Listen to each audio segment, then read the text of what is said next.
Some years ago, war reached into the American home, and the farewells were everywhere.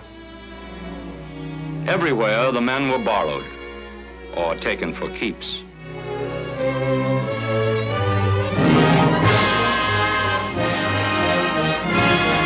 Each man went into battle in his own way to do his own job.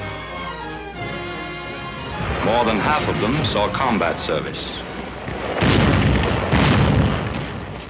A small percentage of these, not nearly as many as you may imagine, were in the front lines, in bullet and shell range of the enemy.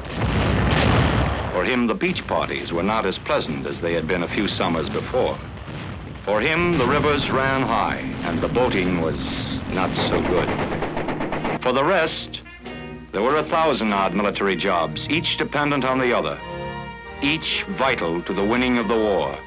But whether in combat or not, whether a machine gunner 300 yards from the enemy or a switchboard operator 300 miles from the enemy, the serviceman learned about war. He knew the unutterable loneliness of it. He knew the unending boredom of it. He knew the mud of it, the dust of it. He knew the food of it, whether in the heat of the equator or the cold of the Arctic. Through it all, he worked and waited and suffered and endured, until one day he heard the bells of peace, turned his back on the darkened battlefields, and raised his arms to the bright, new future.